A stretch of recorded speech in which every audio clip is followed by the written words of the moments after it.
Maybe. Okay, there it goes. That's behind you. Yeah, I turned the keys in on Thursday. And that's, So far, every time we've talked to her, she's been doing really good. yeah, that's a blessing. Right here. Lee. Well, we're hanging out with probably my least favorite character in the Bible. You would think that would be like Judas or, one of those, but I don't know. John the Baptist was such a good guy. And this one bugs me, and it has my whole life. So let's hang out and listen in. So we are in Just Desserts. Let's say a word of prayer. God, right now we gather together and we're going to spend some time in Liz's words and in your holy word and turn our hearts to understanding what it means to be faithful to you in the midst of our humanness. But God, there are some right now that need your grace, your presence, and your mercy in such phenomenal ways. We ask you to dwell with them and to care for them in Christ's name. We ask you to guide us in our conversation and bring your glory to all these places where you are so very able. Amen. Amen. Just desserts. The pew cushions at Wilderness Community Church needed replacing, Rhoda decided. Shifting restlessly in her seat, new carpet would be a good welcome improvement as well. Too spiritually minded to be any earthly good, this bunch. She stifled a noisy sigh as a burst of late October sunlight streamed through the narrow stained glass windows, spreading a blanket of transparent color across half-empty pews and silvery heads. Rhoda watched Pastor John approach the pulpit and felt her spine stiffen. His messages were getting more bothersome by the week. Turn to the 5th chapter of Matthew, if you will, the 30-something preacher announced, holding up his Bible to get their attention. Verses 27 through 32. We'll begin reading following the anthem. Pastor John was marching his way through Matthew's gospel, never failing to raise his voice when he hit the word repent and extolling the virtues of baptism until Rhoda was certain her ears were waterlogged. Please. On previous Sundays, she suffered through the Beatitudes, all that meekness and weakness nonsense. But last week's sermon on anger had made her so mad she barely enjoyed Sunday's dinner at Sperry's.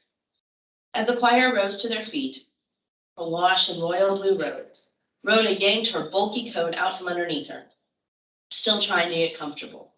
Not that she had the slightest chance of feeling at home in this place ever again, not since I divorced Philip. She nodded in time to the organ's spirited staccato and fought a mischievous smile, thinking of the old hens who had spent last week's Tuesday morning circle brooding over her affairs, or so the rumor went. Her leaving Philip wasn't what set their beaks clucking. Rhoda was hardly the first divorcee at Wilderness Community. It was her marriage to her ex's younger brother, Henry, at a private ceremony in Judge Harmon's chambers at the courthouse the very hour her divorce was final. That's what made feathers fly. As if on cue, Henry glanced down at her and winked, squeezing her hand affectionately. The man was good-looking, she had to admit, and an enthusiastic lover, much more so than his brother. What a wuss. In bed and out, old Philip hadn't measured up to her expectations.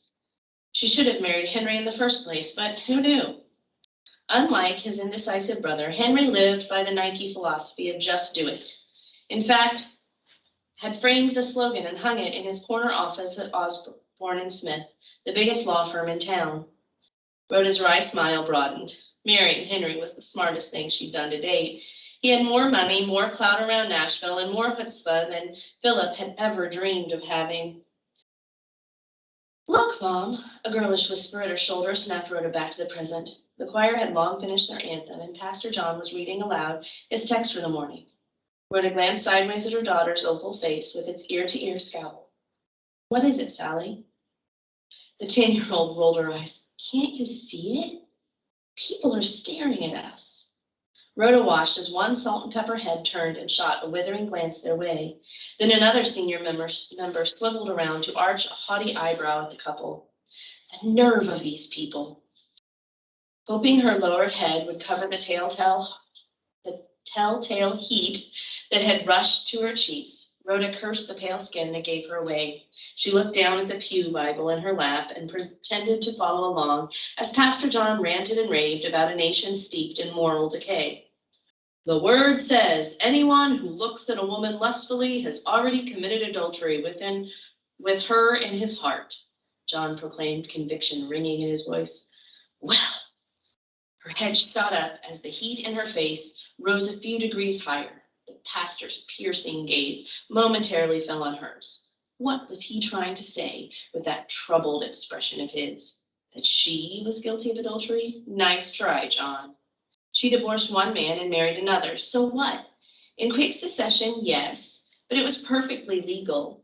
When Philip had threatened to contest the divorce, Henry had handled it swiftly, privately. Just do it, Henry, she had said, and he did. Money wielded a power all its own. Pastor John's attention was drawn elsewhere now, though his words still seemed aimed at her. It's better for you to lose one part of your body, he intoned, than for your whole body to go to hell. Rhoda resisted the urge to snort. Watch it, Pastor, or you'll lose one part of your body you'll sorely miss, your head. Who did he think he was, trotting out passages like this, as if such straight-laced foolishness still applied today? Get with the program, John. It's a new world with new rules. The man was hopelessly out of touch. His camel-colored suit, for example, should have been retired on Labor Day, yet there he stood wearing beige, and in the pulpit of all places, well into October. Her cheeks cooled. Sorry, her cheeks cooled with the comforting realization that her second husband held the opinionated pastor's fate in his hands. As head of the church's board of elders, Henry had the final say on whether John remained at Wilderness Community or not. They were the fifth congregation in as many years to call John as pastor. He was already on shaky ground with their denomination. Too conservative, said one church. Too liberal, said another. Too different, insisted a third. One more demanded for his resignation, and John Boy would not only lose this pulpit, he'd be stripped of his ordination and tossed out on his ear. Relieved, Rhoda patted the open book in her lap with a sigh of satisfaction. Another sermon like this one, fella, and you're dead. Clearing his throat, John continued in an authoritative tone. Let's see what the next verse has to teach us. But I tell you that anyone who divorces his wife, except for marital unfaithfulness, causes her to become an adulteress. That does it. Rhoda closed her Bible with a vehement slap. How dare he? More heads were turning her direction. As her sainted grandmother was fond of saying, John had quit preaching and moved to meddling. She felt Henry's shoulders stiffen next to her. At least she wasn't alone in this. Ignoring the faint murmur around them, Henry and Rhoda both looked straight ahead as John finished reading. And anyone who marries a divorced woman commits adultery. Says you. Rhoda ground her teeth and suffered through another 30 minutes of pointed stares and even sharper words from the pulpit. John would not get away with this. Not if she could help it, but she most certainly could. Henry wouldn't like what she had in mind, but Henry would do it. Rhoda checked her watch. 6:30. Dozens of men already packed the Belle Meade's ornate ballroom, slapping each other on the back and shouting good-natured insults at Henry, the birthday boy, while Rhoda and Sally warmed the furniture in the hallway outside. The appeal of growing older was beyond her, but Henry's well-connected family celebrated birthdays in a big way. She felt certain Philip would be the only no-show among them. Before the evening ended, the room would be overflowing with the younger members of Nashville's social elite and everyone that mattered from Osborne and Smith. Everyone male, that is. Henry's birthday bashes over the years had evolved into a guys-only event. She'd never minded when old Philip went without her, a bunch of out-of-shape jocks discussing the merits of Vanderbilt's starting lineup, and boredom incarnate. Now that it was her own husband's party, from which she was none too gently excluded, it stung a bit. No matter. Rhoda had a special guest appearance planned that would put her mark on this day, permanently. A small hand touched hers. Should I go in now, Mom? Rhoda shook her head, a finger to her lips. We'll wait right here, Sally, she whispered. I'll tell you when it's time. Henry hadn't hit his 4-beer limit yet, an indulgence he allowed himself once a year, October 24th. The point was to get loose, not drunk, he explained. She wanted him as close to the edge as possible. For her plan to work, he needed to reach the stage of inebriation where judgment was impaired and emotions ran high. Another agitated glance at her watch. Almost 7. They had at least an hour to kill. Perched next to her daughter on a stiff love seat outside the ballroom doors, Rhoda smiled as more guests disappeared into the semi-darkness of the banquet hall. Dinner was being served at the moment. It was standard male fare. Crisp fried chicken, barbecued ribs, inch-thick onion rings, and more Miller Draft. No doubt the kitchen staff cringed at the menu, but if that's what Henry wanted, that's what he got. Sally sat quietly with a backpack full of homework balanced across her lap and a thin raincoat loosely tied over her costume. Only the girls' size 5 boots in polished white leather hinted at the night's entertainment to come. The hour passed. Finally, with the dinner plate cleared away and only dessert remained to be served, Rhoda watched as the huge tiered birthday cake was rolled toward the doors by a white-jacketed waiter. She motioned him over. Let my daughter wheel in, won't you? Rhoda offered her most engaging smile, though it was hardly necessary. She was the one paying the bill. Sally, think you can manage? The girl closed her geography book with obvious relief and jumped to her feet. Shedding her flimsy coat to reveal a dazzling sequined vest and short flared skirt, the likes of which even the Grand Ole Opry had never seen. Knowing Henry would hit the ceiling if he caught a glimpse of the price tag, Rhoda had snipped the evidence into little pieces in the club's bathroom. The effect was more than worth the expense. If Sally had been 3 years older, she might have looked cheap, like a too young prostitute. The partygoers would have been turned off by her little routine, or even more risky, turned on. If she had been 3 years younger, she would have looked overdressed, a second grader wearing her big sister's dance outfit, forced to perform against her will. Instead, with her sequins and long, coltish legs, Sally struck the perfect note of youthful charm and sparkling innocence. Her Thursday afternoon dance lessons were about to pay off big time. Is the music ready, Mother?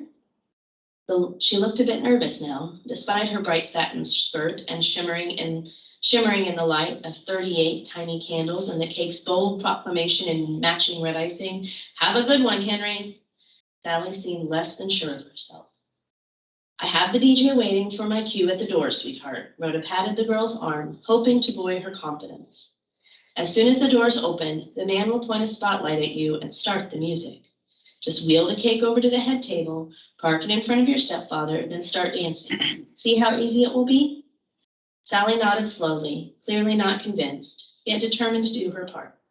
When you finish, Rhoda added, standing, give the men plenty of time to whoop and holler. Then, if Henry asks you what he can do for you in return, if you'd like to be paid for your efforts, anything like that, you come find me right away. She patted the envelope in her pocket, adrenaline pumping through her veins. Understand? Her daughter swallowed and grabbed the metal cart, pointing it toward the ballroom doors. Oh, brother, whose idea was this? Sally noticed her hands shaking and gripped the handles harder. She was a good dancer, wasn't she? One of Mr. Granger's best students, or so he'd insisted. There was nothing to this two-step business, though it was more fun with a whole line of people. Lifting her chin, she moved toward the doors as they swung open for her. All at once, a blinding spotlight hit her square in the face, and a huge roar of applause swelled through the ballroom. The opening notes of a honky-tonk tune poured out of the speakers, and the party guests, her audience, clapped in time to the upbeat rhythm. Here we go. Taking a deep breath, she plunged into the room, the sea of grinning faces around her a blur, except for one, her stepfather's. His smile seemed wider than anyone's, though his eyes were glazed and bloodshot, as if he hadn't slept in a week. So much for your 4-beer limit, Uncle Henry. The empty shot glasses scattered around him explained a lot. Well, look who's here, he called out above the music, slurring his words something awful. It's my new daughter, Sally. Isn't she beauty? Her real father never drank. Uncle Henry scared her, this big man with his reddish eyes and sideways grin. Still, her mother expected her to do this. Sally had learned years ago it didn't pay to argue. Her mother always won. Once the cake was safely stationed in front of her uncle, well, her stepfather, she stepped back, swallowed hard, and kicked up her heels. Stepping, dipping, spinning, bobbing, she worked the small dance floor area like a trooper and never missed a move, even when the men cheered and hollered, almost drowning out the music. In spite of the noise and confusion, Sally liked the way her skirt bounced along with her, the satin ruffles doing a dance of their own. Her boot heels pounded on out the incessant beat until the last guitar chord reverberated through the room. The applause was thunderous. Henry rose to his feet, swaying a bit as he lifted his nearly empty glass in a wobbly toast. That's my favorite present right there, fellas. You're looking at her, my girl Sally, 10 going on 20. Henry dropped back into his seat with less than a graceful thump, while the next tune started at a much lower volume. That was wonderful, honey. I'm so proud of you. Proud? Is that all? Her mother was wrong then. Henry wasn't offering her a thing except his slobbery praise. So, Daddy, even saying it made her feel queasy. Don't I get a present from you? The still attentive crowd grunted in agreement. Yeah, Henry, give the little princess a pony, why don't you? Come on, birthday boy, pay that young lady for her trouble. Henry nodded, dipping his head up and down half a dozen times, obviously mulling it over. Okay. His bleary gaze met hers. What'll I give you, honey? You don't really want a pony, do you? She shook her head. Good, he said, punctuating it with an exaggerated nod. Long as it's not a pony, you can have anything your little heart desires. Anything? She looked at him one last time, making certain he meant it. Anything I want? Elated, she skipped out into the hallway where her mother pressed an envelope into her hand with a knowing wink. Give this to your father, dear. He'll know what to do. Sally stared at the plain envelope, puzzled. Maybe it was a whole list of things she could ask her new father for, like Christmas, new clothes, a full-size bike, some Nintendo games. Yeah. Seconds later, she hurried back into the room and thrust the envelope into Henry's meaty hands with a shake of her auburn curls. Here's what I want. A chorus of voices hollered, Give her what she wants, Henry. I will, fellas, I promise. He offered a lopsided grin and tore the envelope open, almost ripping the single sheet of paper inside. Smoothing it out, he stared down at it, his features graying with suddenness that frightened her. Uncle Henry, Dad? Sally stole a sideways glance at the mostly blank sheet. Drat. It wasn't a list at all. It was a headshot of Pastor John, cut out of last week's church newsletter with a clipping from a Nike ad pasted below it. Just do it. Her forehead crinkled in confusion. Had her mother lost her mind?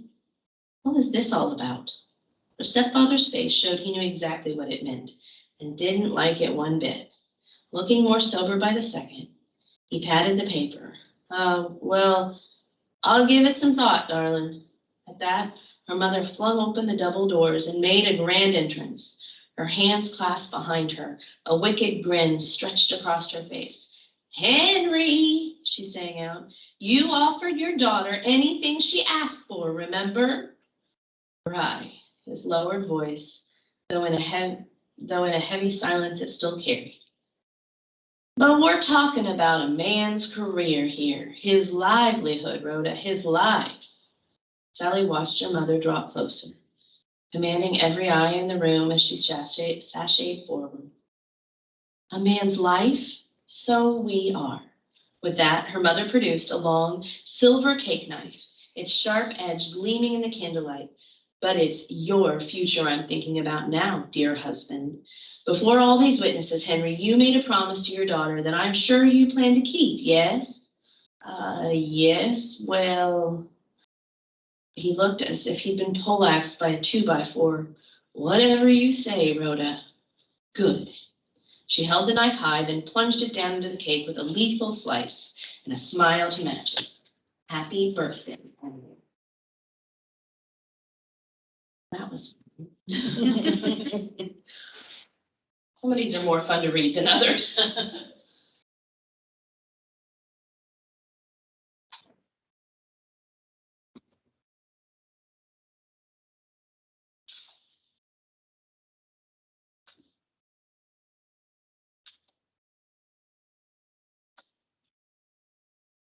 So what do you think?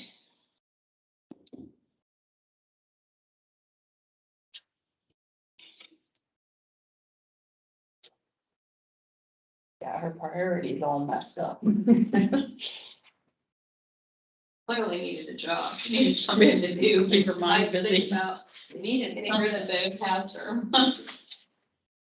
Oh, Pretty evil. yeah, pretty self-centered. Mhm. So.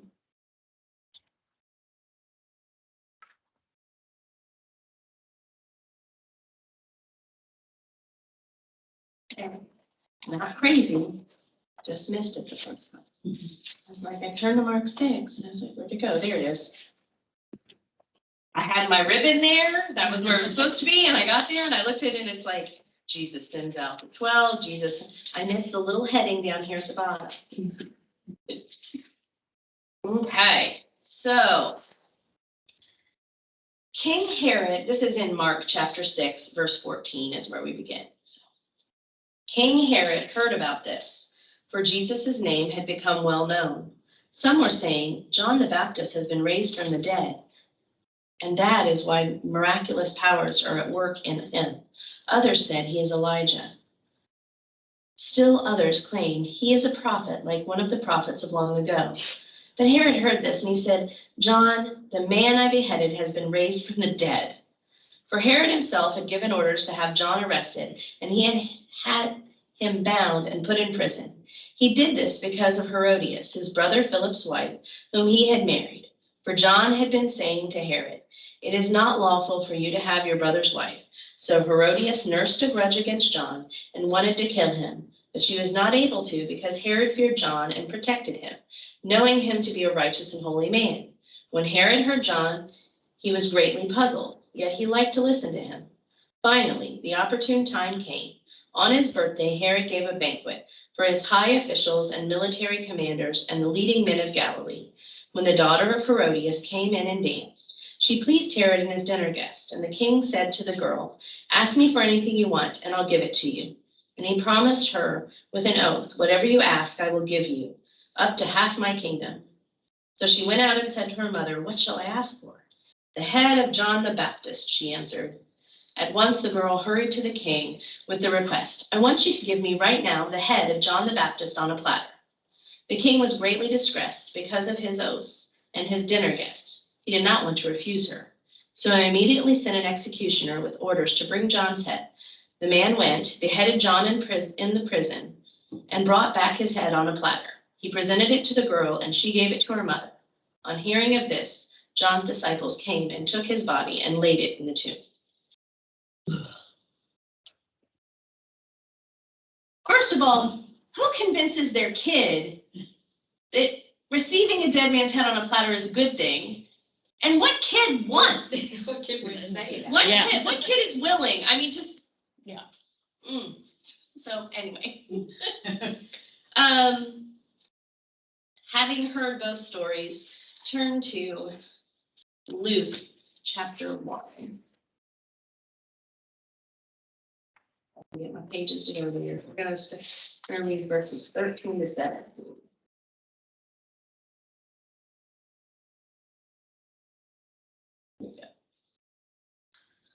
But the angel said to him, do not be afraid, Zechariah. Your prayer has been heard. Your wife Elizabeth will bear you a son, and you are to give him the name John.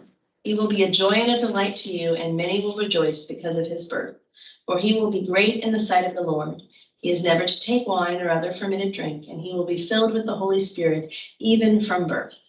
Many of the people of Israel will he bring back to the Lord their God, and he will go on before the Lord in the spirit and power of Elijah, to turn the hearts of the fathers to their children and the disobedient to the wisdom of the righteous, to make ready a people prepared for the Lord. So that's actually John the Baptist. We just get to hear about a guy who's convicted Herod that maybe his marriage was a horrible idea. Which, yeah, it probably was. I mean, have you met the woman?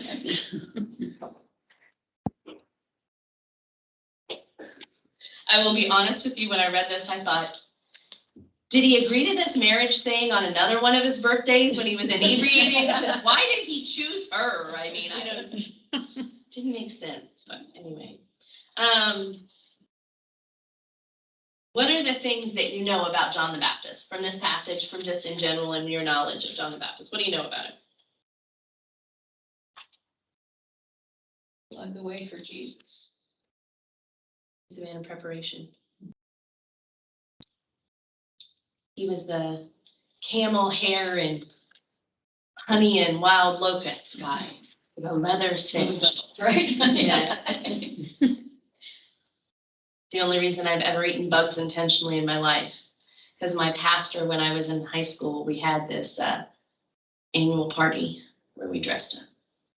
And I ate chocolate-covered crickets and chocolate-covered ants because he told us he had chocolate-covered raisins and chocolate-covered something, and he gave them to us. And lo and behold, he told us after we ate them that they were crickets and ants.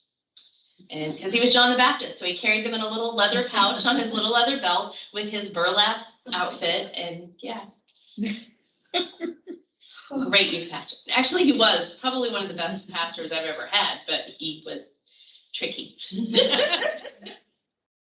So, okay. But he was a man, he was the one who prepared the way. And in Matthew chapter 3, we are jumping around a bit, and you don't have to jump with me if you don't want to. It says, in those days, John the Baptist came preaching in the desert of Judea and saying, repent, for the kingdom of heaven is near. This is he who has spoken through the prophet Isaiah. The voice one calling in the desert, prepare the way for the Lord, make straight paths for him. John's clothes were made of camel's hair, and he had a leather belt around his waist, and his food was locust and wild honey. People went out to him from Jerusalem and all Judea and the whole region of the Jordan, confessing their sins, and they were baptized by him in the river Jordan. And then we go on to say, then Jesus came from Galilee to the Jordan to be baptized by John. And John's message is a beginning of Jesus's. So, what do we know about how John ends up in Herod's jail?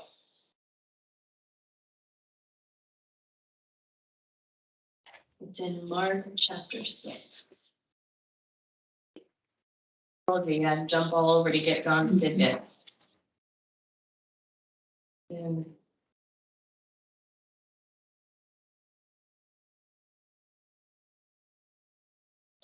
17 to 20.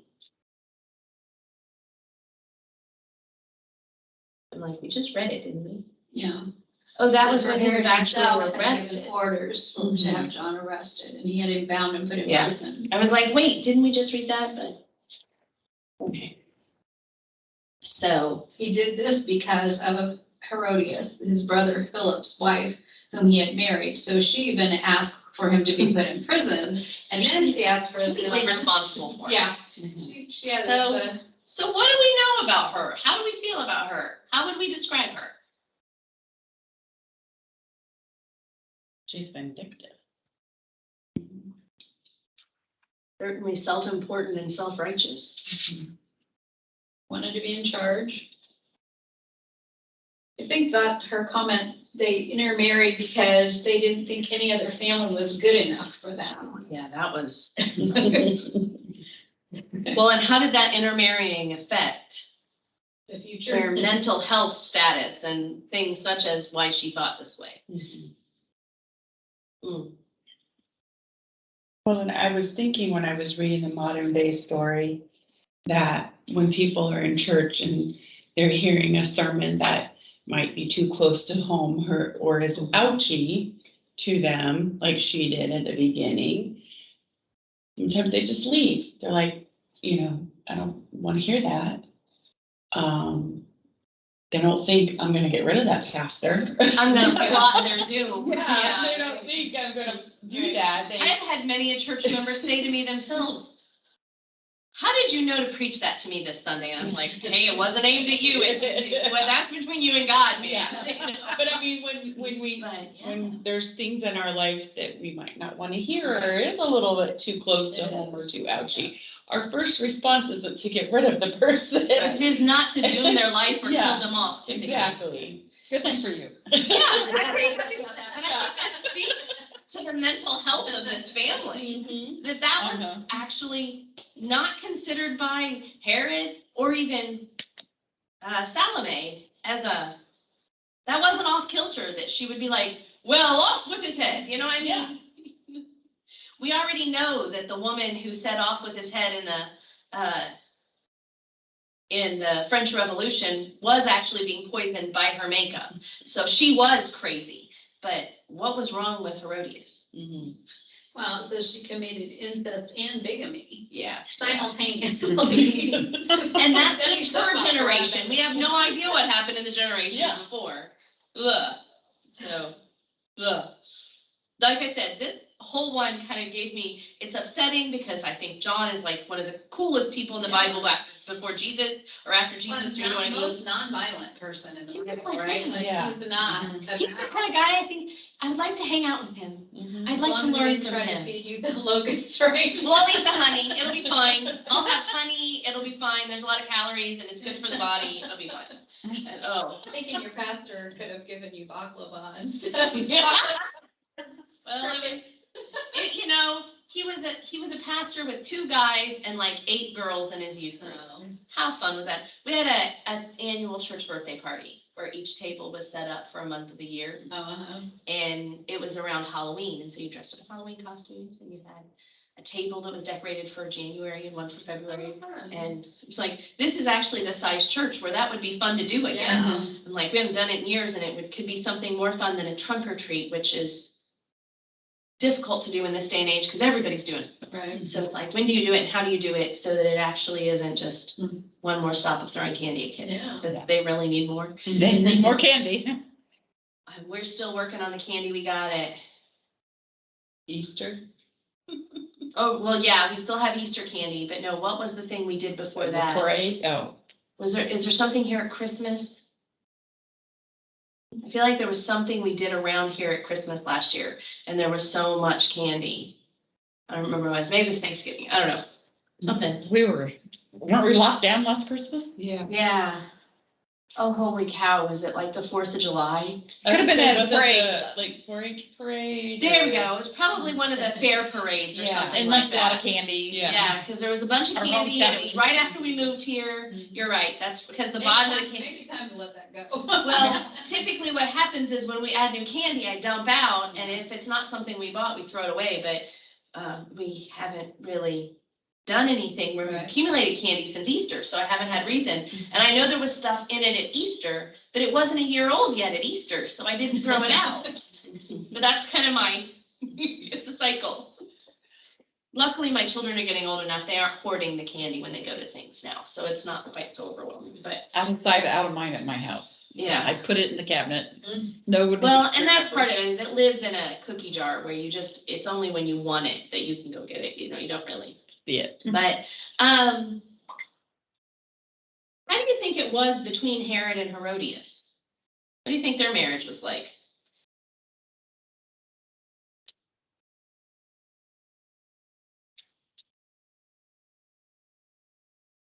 Between which husband are you The asking? second husband. The second. Well, I would say Herod Agrippa, but you can tell me how you think it was around Herod Philip too. I mean, that's really kind of, what do you think? Obviously, the first one she wasn't impressed with. I think that, got rid of him. and I think it had a lot to do with Herod Philip was not chosen to reign the shiny happy places. But then, knowing that she and Herod Agrippa were sent off to the netherworld of Gaul, how much of him not succeeding as a ruler in ancient Roman times was because of her? What happened to Philip after Agrippa was sent off? I wondered that after I read this, because I never really paid attention to their history before, but I'm like, is he really the problem? Maybe he wasn't a problem. Maybe she was a problem, but maybe neither one of them were really all that bad of rulers. Maybe they just had her. Maybe she made life terrible. Yeah, miserable people do miserable things. So she is very manipulative. She's very controlling. Are those issues that you have ever faced in your life? And, you know, manipulation can be something as simple as, I really want it to go this way, so I'm going to set up everyone to move that direction because that's the way I want it to come out, which isn't necessarily a negative manipulation, but it's still manipulation. Anybody have any control issues in this room? Wanting it to go their way? Don't we all want it our way? Well, yeah. I think we all have control issues. But as Working on getting over mine, but it's been a long journey. so when Christ comes again, you should succeed. Just so you I should be done then. Bailey and I were talking about it today, and she goes, Mom, it was a great conversation about sin. And she goes, Mom, you know, I said something. She said, would you rather have Nora and I, or would you rather have new kids who were perfect? And I said, well, I'd rather have you and your sister, but if you could be a little more perfect or a little more obedient, it would be okay. And she goes, no, I mean like really perfect. Like, and I said, well, that isn't, I really want to keep you guys. I just want you to, you know, aspire. And her response was, well, that's good because we couldn't be perfect even if we tried. And I was like, that's right. And she goes, because we all have sin. And, you know, it's that pastor's kid is coming out left and right here. But apparently they had some conversation about sin at school today on the Hornet hike. A few of them were talking on the Hornet hike about sin. And so she was telling me that they all came to the conclusion that they would all be sinners till Jesus came back. Did I know when that was going to be? And I told them that in the Bible, it never told us when Jesus was going to come back, that we weren't supposed to know when. We were just supposed to live like Jesus as much as we could until then. And she goes, it would be a whole lot easier if he would tell us when, because it's really hard to try and be perfect all the time. I'm like, amen, sister, amen. We got it. So you didn't tell her what's gonna be next week, honey. Fuck up. No, I'm not gonna lie to her and tell her I have an idea. But then she asked me, so do you think we'll be able to like get a good picture of God when we get there? And I said, well, honey, you'll be a spirit, you won't have a camera. And she goes, well, I think God should figure that out because I think everybody would really like to know what God looks like. And I'm like, that's the moment where we went from really deep theology to, okay, we're talking to an 8-year-old. I'm surprised she said, well, they'll have cell phone. If they don't have cell phones, I am not going. That's what most of my kids would have said. It was that kind of conversation, but it got me thinking about living like Jesus until Jesus comes back. And we don't get to know when, so we just got to do it every day, which I've preached many a time, but just having it in that conversation, that context. Don't worry, Sandy, you know, he'll come and you'll be perfect, just like that. It'll come. But that control piece, though, I think is part of our human nature. Now, she took it, as Lynette pointed out, to an extreme. Very, very extreme, you know, control to the point of, well, let's just behead him. Let's just be done with it. If we want just to arrest him, we'll behead him. Yeah. But there is a control in each of us. Oh, yeah. A desire for it to be the way that we see it to be fit. And how do you deal with that in your relationships? Try to keep your mouth shut. Like if Steve's going one way, and I'm like, why are you really going this way? It would be faster if you went, you know, I need to just zip it. I'm like, it's not that important whether it takes us 5 more minutes unless we are late to church. And see, I am the navigator in our car, so typically we're going the way that I'm giving directions, but if I don't pay attention, I forget. And then he'll be like, why didn't you tell me to turn? I was like, you're supposed to turn it. Why didn't you tell me? You know, but we have a funny story in our family about turn right here, or I'm going to kill you. Because when Nora was, I don't know, 3 or 4 months old, and I was nursing mom, we went out to dinner, and it was probably one of the 2nd or 3rd times we've gone out to dinner since she'd been born. And we had friends with us, and we were in the car. We drove in his car because that way we had the car seat and we all fit, and he's driving. And we're at Jefferson Point Mall, which you know is that weird triangle where if you get in the wrong lane, you're going the wrong direction. And we've gone to, what's the grill there? The Flat Top. Yeah, we went to Flat Top Grill there because that just sounded so amazing. And we all went there and we're pulling out and it's time to go. We're all done eating and she had eaten just before we went in. Well, now we've been there long enough at her age. It's been about 2 hours. It's time for her to eat again. But I'm like, we've got about 20, 30 minutes before she's really gonna need to, so let's get in the car and let's go. So he pulls out and he goes the wrong direction. I said, okay, we'll just go down here and you can turn around in the parking lot and go the other way. And he goes, well, I'll just go and I'll loop around. So he loops around and he did the exact same thing in the exact same lane. And he ends up going the wrong direction again. And we come up to it the third time. And now Nora is sitting next to me in the car seat crying because she's hungry. And as a nursing mother, that is not a good situation to be in. And I am uncomfortable and she is uncomfortable and our friends are in the car and he goes, okay, so, and I said, turn right here or I'm going to kill you.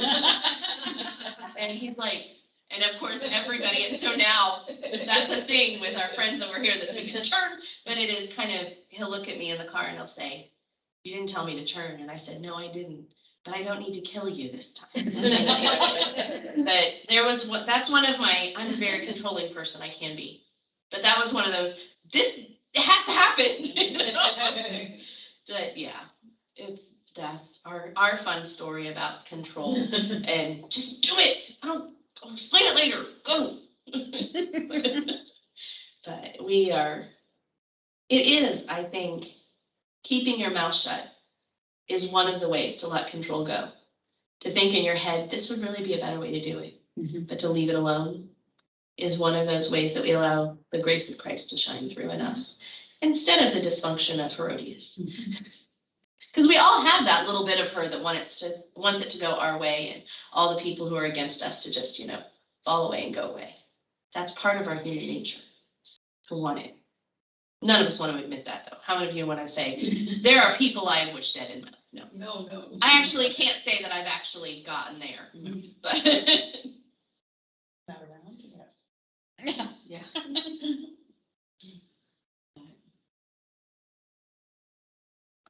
We did, and the reason I paused is I thought, there was a conversation we had this weekend where however I phrased whatever I said, my friend looked at me and she went, what?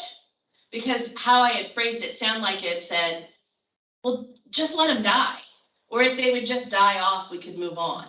Which wasn't what I meant at all. I don't even remember what the context was now. It's probably something on the news or something, and my idea was, well, we just need to turn another direction. But however I phrased it, she was like, what? Who are you becoming? Like, no, and I kind of looked at her like, what? And then she said what I said, but she said it and I was hearing it. And I'm like, oh, no, I mean like this, like that. And so, do you know anyone who has married for position, for prestige, for wealth, for? So I'm reading this book about the Astors and the Vanderbilts. Oh, well, there you go. In the Gilded Age. And oh my goodness. Yes, they were all about control. They were all about having the right spouse. And not only for them, but then the right spouses for their children. And having the biggest mansion and having the biggest, craziest parties. And I'm getting toward the end of the book and things are starting to fall apart. Because that's just, doesn't bring joy and happiness, and it's not who we're called to be. The Marble House, which was a Vanderbilt, was Alva and William Vanderbilt's summer cottage. They said when we were touring that they taught Sunday school. And this book that I'm reading never ever once mentions anything about going to church or Sunday school or anything. So I'm like, I don't know. It's very interesting to think about that because it's just so backwards from what God calls us to do and the way I was raised and the way I've tried, I'm not perfect and I sin, but it's just a whole different ballgame. It's fascinating, yet it's very troubling. Very troubling. Oh yeah. And I remember in graduate school, we would go to Newport to the beach. That's right. And you walk along the edge of there and you just kind of walk along and look at them like, this is their backyard. Their backyard is bigger than our whole campus. and just kind of the And they only spent ideas. 6 weeks a year there. Yeah. They only spent 6 weeks a year. $9 million back in the early 1900s or late 1800s for the Marble House. And I think 7 million of that was in the marble, inside and outside. Because that's a warm and cozy place you want to spend some time at the beach with your beloved person that was picked for you. It's just. So when your marriage is about the prestige Right. and the wealth and the maintaining of, control and culture, as opposed to relationship, it is very challenging. Well, and the women's only control was in the house and the parties and the gowns, and I mean, that's the only, if they weren't in the Yeah, world household making a account. difference, their only control was with those things and their children. Yeah. And then they tried to control their children and they rebelled. Well, and if they didn't raise the children in the way that was necessary to keep the right reputation, then they had failed. But in trying to narrow the course, they failed anyway. Right. Because controlling adolescents really is not I a can't. I had a endeavor. yesterday, I won't go into a lot of detail, but the kids were not allowed to bring phones on the trip yesterday. And one of the parents was having a very hard time with that because she said, I follow my child on GPS. I want to know where she's at all times. And I was like, that She's gonna be with me. We monitor her phone, we have parental control, she's only allowed 20 contacts, and I'm having a hard time letting her go with you and not being able to track her. And I'm like, we're going with a group on a bus to a football game. And I mean, it was beyond my comprehension as a parent, that much control of my child. And I thought, what are you doing? I have some parents that I've dealt with in the last few years like that, Yeah. for church events. And I mean, to me, this, obviously this is my judgment, but it seemed extreme. Yeah. And I thought, what is this child going to do life later? But she was awesome at the game and Yeah. she danced and played and she was a child. Yeah. And, but I was like, and they didn't want her to go. They didn't want her to go because they wouldn't have that over her, like, and I was like, At what, 16, 14. 14? I will Being able say, to have that. having a 12-year-old, I'm very pleased that she has GPS on her phone, and whenever she and her sister walk the neighborhood, I make them take her phone with her so I can find them if Mhm. they are not coming home at an appropriate amount of time. However, I don't know that I've ever tracked her except when she's walking, Mhm. because I'm like, okay, where are they? Is it soon enough that I can just tell them to walk back, or do I need to go get them? What do you know? Because we let them walk through Brookshire and Walnut Creek Yeah. and whatever the one back there is that you connect with, and But that's different than you would let them go Right. to a ball game with, chaperones that. Bailey went to the Joy Jungle this weekend for 3 hours by herself. And other than me knowing 3 of the kids that were there and their mom's phone numbers, we had no idea. It just seemed. It is at a church, so. It was her class, it Yeah. was her teachers, it was Classmates. classmates and. It's different. Parents have different perspectives Mhm. on what's, well, and I think about it with my sister. Like my sister, when she babysits my kids and my niece and nephew, is 10 times more strict than my brother or I have ever been. But my sister knows all the things that you can do. And she's very strict, and the older they get, the more strict she becomes, because there are boundaries, big ones, because she's crossed everyone. Well, Joe and I find that very interesting because our daughter Megan is very strict with her stepson. Joe and I are not strict. No. We never were. No, We had expectations, Right. but we weren't strict. right. And it blows our mind to watch her be that strict with him. But she's always wanted to be in control though, right? Yeah. I mean, So there you that go. doesn't surprise me so much just Yeah. because of, wanting, when you want to be in control, then you try to control your environment Mhm. too. So, but, it's hard because he's back and forth and has different roles Yeah. at different places and It's very hard. getting to Yeah. the tinker age, but. I It's, didn't know what I've that's had, like. It's just kind of hard sometimes to watch, because I was like, that's not how we parented. Yeah. So, Well, and we have the other option in our house quite a few times when they're like, why do you let her talk to you like that? And I'm like, well, if I want her to keep talking to me, then I need to let some things go. And that's hard for him because that level of speaking would have never been allowed in my home growing up. But the words kids use today versus the words they used.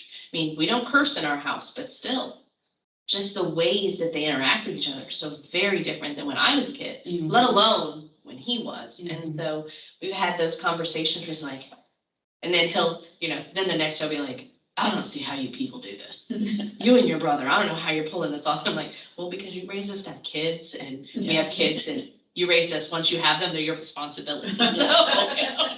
And I'm doing the best I can. Yeah, it's like, I'm praying a lot. That's all I gotta say. It's the hardest job. Amen. But that power piece can be kind of tricky. And there's that other end of marriage, taking control in marriage. I have a friend that she got married very young. And she got pregnant in order to get married very young, like on purpose, to get out of her household, so that she felt that she had some control and stability in her life, because her life was so not, and her situation was so not good. And that was her way. He looked like a better option than where she was. And I will say, for the first 4 or 5 years, he was actually a pretty decent option until they both got old enough for her to go, our focus has got to be our kids, and for him to go, we got married too young and I don't want to do this anymore. And that kind of, they grew up enough. But it was that same, she was trying to take control as well, in a very different way than the Vanderbilts, but still had that same crash.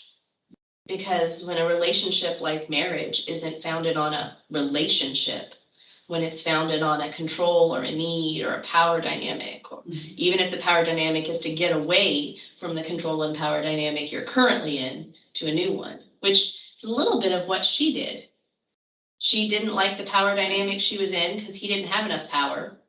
So she walked out of that one into her brother-in-law's kingdom, which was creepy, but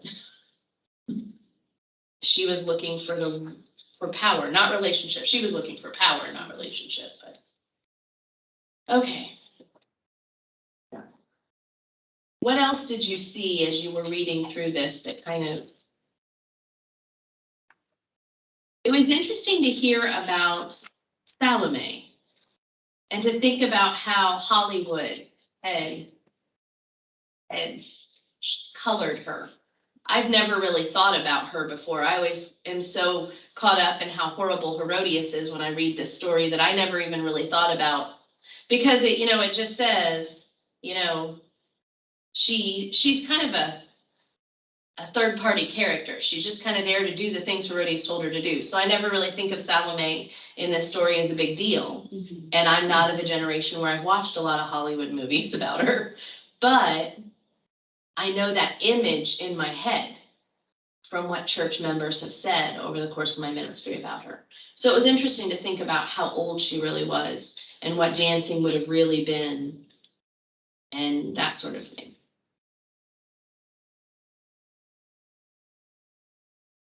Well, I think that she went into it trying to please her mother, and her part was more innocent, and she was being played or used for her mother's benefit. And I never, even reading both stories, thought that her dance was provocative. Even, when we were reading the modern story and they said she was basically line dancing or whatever, and the guys were hooping and hollering at her, I'm like, how inappropriate. She's a young little girl, just trying to. Well, I will say this though, my daughter does hip hop. And there was a particular move that they did in the show last year, and she's 7 at the time. Well, she might have been, no, she was 8 by the time they did the show. And a couple of dads, as this kids did, I assume they were dads, I don't know. They were guys in the audience, like clapped extra when the little girls did this particular move. And I thought, well, that's not appropriate. Yeah. Because it was like when they did like some hip or Yeah. butt thrust thing and, you Yeah. know, and it's part of hip hop. And Yeah. I'm like, and their costumes were not inappropriate. They were perfectly well covered. I was Mhm. like, I love that about our dance studio, that they are not, you know, I don't always love the music they choose, because I'm like, I really wouldn't want my kid listen to that if it weren't for you. But man, but they did. But that's not a reflection on the little girl, that's a reflection on how Right. corrupt Yeah. the men are. Yeah, Right? But I thought, if who she was does that, dancing too? The way Yeah. she danced for her dance class, Mhm. then that's gonna be appropriate for her age level. So it's about the men not having control of themselves and understanding what's appropriate and what's not. it just speaks poorly of the people. You know what, They're grown-ups. what question I have is, so your daughter comes in, she brings you a cake, she does the dance for, entertainment or whatever. Why do you owe her anything for that? Yeah, Mhm. I thought the same thing.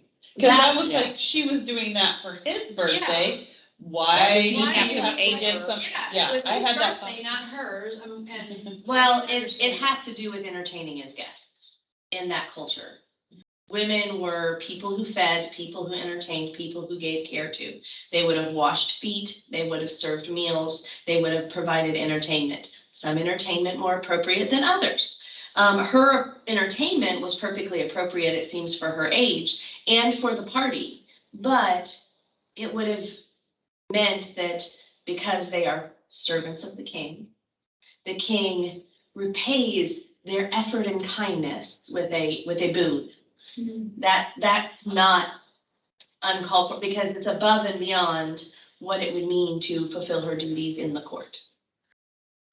It's a ridiculous notion, but the It truth has more is, to do with the royalty than it does to do with the family. yes. Well, yes, and it also has to do with the role of women.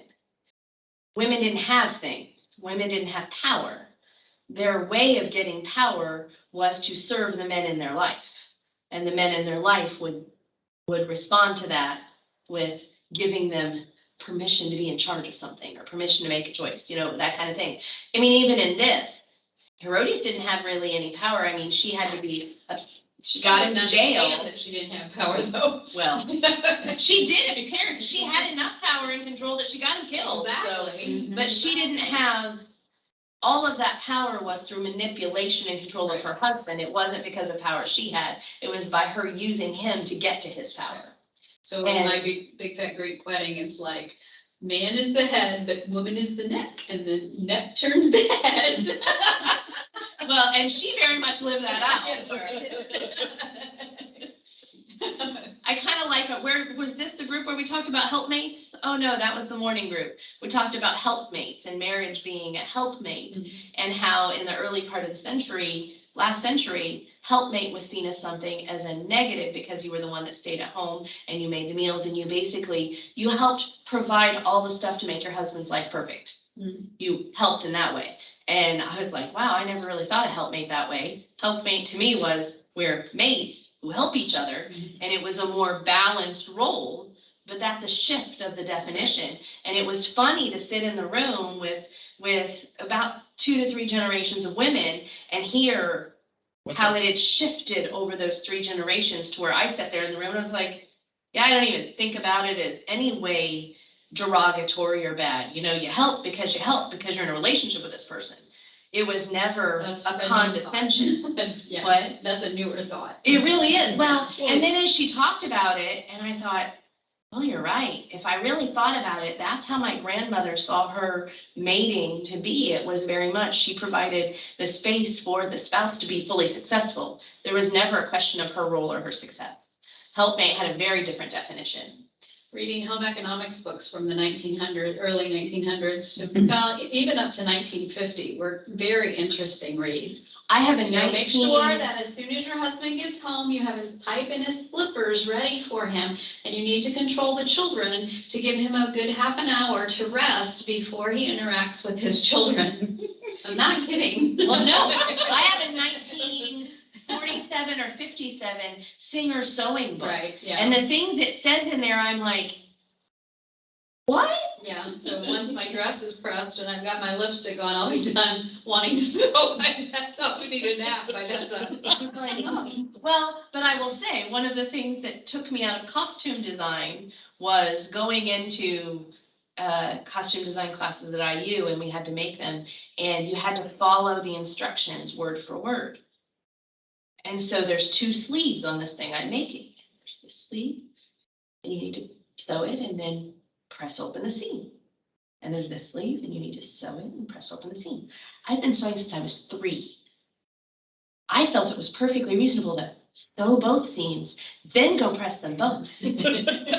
And I got in an argument with the instructor about it because I was not following the instructions.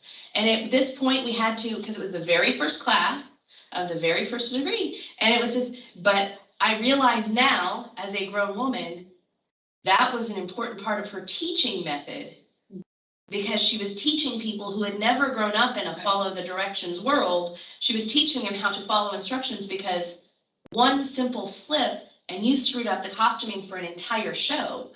But I'm like, I'm pretty sure this is not a step it will matter if I skip it. And I'm not really skipping it, I'm just doing it slightly out of order. But yeah, that's that moment where I went, I think there's generations that do things differently than I do. I'm all about the efficiency and let's get it done, because I do have my own things to do, and I really We prefer. talk about control in my sewing class. When you do a bar tack buttonhole, you have zigzags on one side and then you turn it and you do zigzags on the other. The teacher counted to make sure you had the same number of zigs on one side as you had zags on the other side. Yeah, I gotta be in that class, even though I've been sewing since I was 32. Yeah, well, and that was just it. I took the class and I had the choice of, you've got up till the 8th week to change classes. And the 7th week, I walked in the class and she told me that I was going to get a C+ on a perfectly good costume because I had so many points I had missed for not following the instructions. And I'm like, I make wedding dresses, lady, I'm done. This is not how this She is was gonna way go. into control. But also, I think it's 1990s. There are all these people coming in who think they know everything about being in theater, because when you're 19, you do Right, think you know everything. And I'm sure I was not respectful to her in the way I should have been, because I was like, excuse me? But it came out perfect. I mean, literally, I had one fold that I had one corner of the fold that was folded up when I seamed it. That was the only mistake on the whole daggone costume. And it's not like you could even tell it was there. It was like down here at the waist and the gathers. I got a C+ on that assignment because I didn't follow the steps appropriately. So at week 7, after one costume done, and there were going to be 2 more I had to do, I'm like, nope, I'm done. If I get a C+ on this one, I know I'm going to get lazier as the semester goes on. So I'm pretty sure I'm going to fail this class. I'm going to fail a class where I made beautiful costumes. Wow. That's not right. So but I got out of all of the fashion merchandising, apparel design, costume design. I'm like, I'm done. This is clearly, well, all the women in my apparel fashion merchandising classes were there for their MRS degree. They were at IU, and there was like one person that was seriously considering fashion merchandising. And all the rest were there to see, they were basically looking for something they could do that had to do with clothes and shopping while they looked for their husband. It was rough. Nothing wrong with it. My cousin has a degree from IU in fashion merchandising. She is a buyer for a little bitty company, and she makes her own jewelry, and she's lovely. Mhm. But she was also not looking for that degree. She was looking for a degree. So focus is everything. And Herodias was so focused on herself that she pretty much failed at everything else in her life, including the only thing she succeeded at was her one wish. And her one wish built such tension in the community that she and her husband didn't even last there very long. So let's look at the lessons we learned from her, unless there's something else about her story that we want to talk about. There's a lot. I guess my thought is just the same as the others. I have a hard time relating to them. Because this is not how I live my life or how I approach my life or my belief system or anything. And it's funny how some of these women, you're like, oh, they're not really all that bad. And others are like, oh my gosh, they're horrible. And they're all considered the really bad girls. Yeah. But some of them are way worse than others. And she was this one's pretty horrific. So lessons we can learn. If someone gently points out your sin, don't chop off her head. Don't chop her head off. Well, Excuse me. And I'm like, I think it's a pretty good idea not to chop anyone's head off ever, was what I thought. But our words can harm, can't they? And they certainly don't. They don't accentuate our unsinful nature, our non-sinful nature. When we bite someone's head off and attack them, that really doesn't illustrate our lack of sin. But blessed is the man whom God corrects. So do not despise the discipline of the Almighty. And you know, sometimes the discipline of the Almighty comes from the people who love and care for us, that point out the places we're going astray. We need accountability partners in faith. We need the people that can say to us gently, hey, are you sure you want to go that direction? Are you sure you want to do that? Are you sure you want to say that? Sure you want to act that way? And I think that's one of the greatest challenges of the Christian church today, the postmodern Christian church, is that somewhere between the founding of modern Christianity and the postmodern church we're in today, which would be the 1700s to now, we've lost the accountability of the founding of Christianity in America. There was a small group accountability in it. There was a community accountability in it. And as it became more and more organized and more culturally driven and more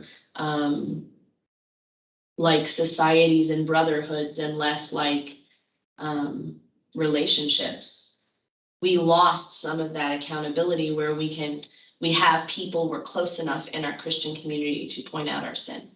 I mean, I think that there are some of those in this congregation. We have relationships where you have that, but that's not the case in most Christian communities.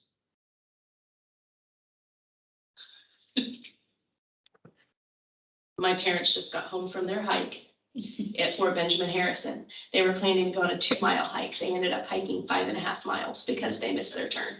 Oh, no. They just got home. They'll sleep well. Yeah. Sorry, I couldn't help but laugh at that. I'm like, oh my. He says, so we hiked forever. Okay. Pointing out someone else's sin may get your head chopped off. Probably the people you are responsible for pointing out their sin are the people in which you are in accountability relationships. And it is only in relationship that pointing out sin is typically fruitful. When you're not in relationship with one, it usually becomes well, have you noticed the plank in your own eye? Yeah. I quoted that recently. Did it get you anywhere?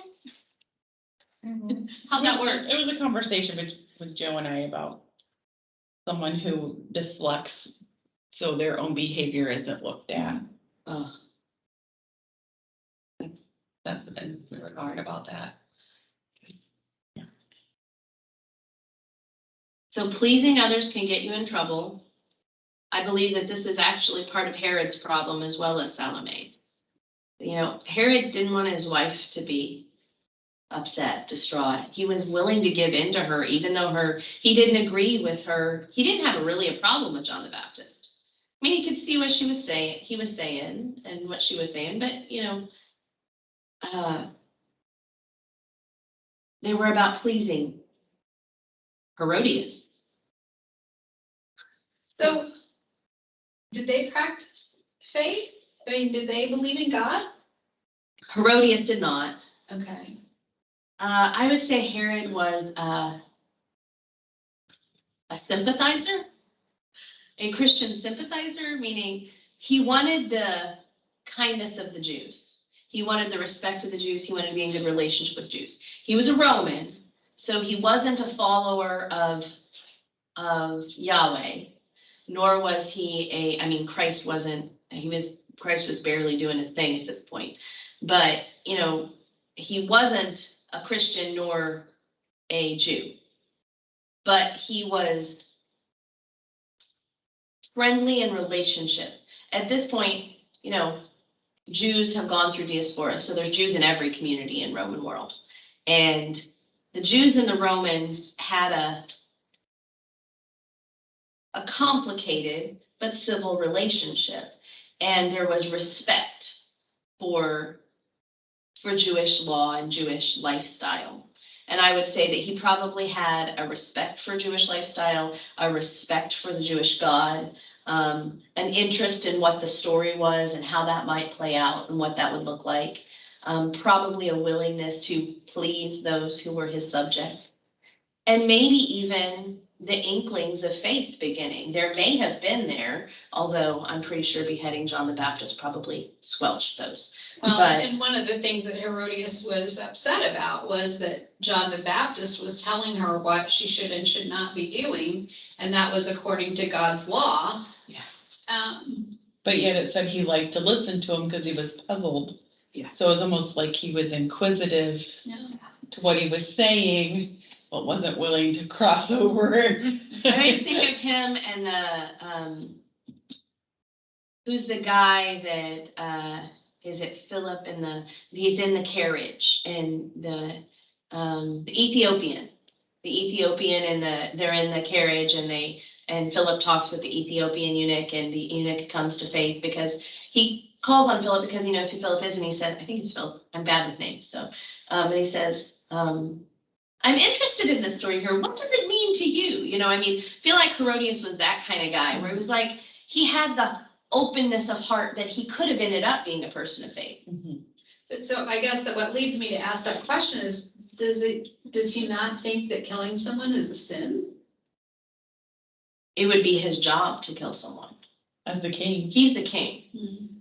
He is the one that jails and executes. And it is as important, if not more important, to have the favor of your people than it is to do something lawful, because he's not of the Hebrew law at all. Killing someone, well, if they infringed upon your leadership, it was perfectly reasonable to kill them because they were a traitor. They were, the Romans were really kind of tyrants. Yeah. Their civilization was awesome, except it wasn't. Kind of like the Gilded Age, right? Well- I mean, it looks awesome from the outside, but when you get in the heart, not so Well, and the much. truth is, our system is modeled much after theirs. And while there's a lot that's beautiful about our American system, if you spend much time looking at it, you can see the flaws and how it's broken and it doesn't work perfectly all the time. And usually it's humanness that gets in the way. That's kind of how it was for the Romans too. In theory, it's really great. In practice, humanness got in the way a lot of the time. And Herod was human and he was Roman. He was not a Jew. Okay. So, he was an open-hearted and curious Roman from everything we've read about him. Even as you look through all the Herods, because there are a lot of Herods in the Bible. I think there's 6 total that are in the history of Rome that are like really big time rulers. There's Herod Agrippa and Herod Philip and Herod Antipas and what's the Herod from Jesus's anyway. I've only ever heard of him called King Herod, so I don't know. Yeah, but he has a different name after his. So, there's 4 right there that I can think of off the top of my head. What was my point here? I forget what my point was now. I got distracted by that. There are Oh. lots of Herods. but they're Roman rule. And each of them, when you listen to where they appear in the scripture, they're never a anti-Jesus, just flat out anti-Jesus. They really aren't. They're not anti-Judaism. They're never really just completely anti-Judaism. There's always this kind of like, well, how's this going to work out for me? Is this going to be a good thing or bad thing? I don't know that I want to get involved in that. I mean, there's More about very, appearances. yeah, and so. Loyal subjects. So in their heads and hearts, there may have been a curiosity in all of them, because there's never that huge intention until they're spurred on by something else. Herodias, the Pharisees, the council, the Jewish council, whatever that thing's called that I can't think of right now. See, words are not working for me tonight. So, okay. We got pleasing others can get you in trouble. Anger and revenge are bad for your digestion. Oh, Liz, you make me laugh. Basically, she destroys her life doing the very things that make her feel good. Anger and revenge in the moment, not seeing what's coming. I love Proverbs sometimes. They're just so spot on. A fool gives full vent to his anger, but a wise man keeps himself under control. There are times where control is a positive thing. Well, I don't know if, I don't think I said, but last week I had a confrontation with one of Carol's neighbors when we were trying to get her taken care of, and she came and she didn't like that there's issues about parking, and I was throwing some stuff away, and she came out and said, "Is this your car?" And I said, "Yes." And she said, "You need to move it. There's no other place for me to park." And I was like, "Well, I'm here helping someone. We're leaving soon. My car is fine." And that elevated the situation. And she started getting agitated and told me she was gonna call management. And I said, if you think you need to do that, well, I went inside. And as soon as Carol found out that this had happened, she went into full rage.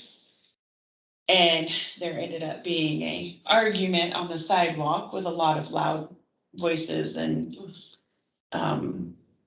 profanity on their part. My voice got loud, but it didn't have profanity. A+, good job. And after I was like, "You need to go home and leave us alone. Mind your own business. We're not doing anything wrong." My sister-in-law, "You need to be quiet and get inside." I said a little bit more aggressive than that. Did some more work, went out to throw some more stuff away, and she came out again. And this is what I told Sandy last week. God really spoke to me because I had just had this argument and I was treating this person not like I normally treat people. And I looked down and I have a shirt that says "Be kind" on. You're like, "Dang it." And I really was like, "Seriously, God, seriously, right now, I got the point, but I didn't want to get the point." So I apologized to the lady for my behavior. But my anger got the best of me, and I felt sick for days that I had mistreated someone. And we got her out, and I saw that lady one more time, and she didn't see me. I happened to be doing something at my car, like days later, almost like a week later. And she just came and said, "I wanted to say goodbye," but Carol was already gone. But that anger ate me up because I was like, I let my anger take over. And then God had a real big message right here on my shirt. Even when you're emotionally and physically exhausted and at your wit's end, Yeah. and challenged by the meanest person on the planet, you still have a job to do. See, Yeah. right there it is. I know. He made you Oh. put that shirt on. He knew what you were gonna cross. I do that too. I really just beat myself up when I make a mistake or Yeah. especially when it's with a person. Mhm. Then I just Yeah. really get upset. Because I about that. thought this is probably how she's used to people reacting to her. And I And that's just why went she right reacted the into way it. she did, yes. Yes. But it was pretty ugly.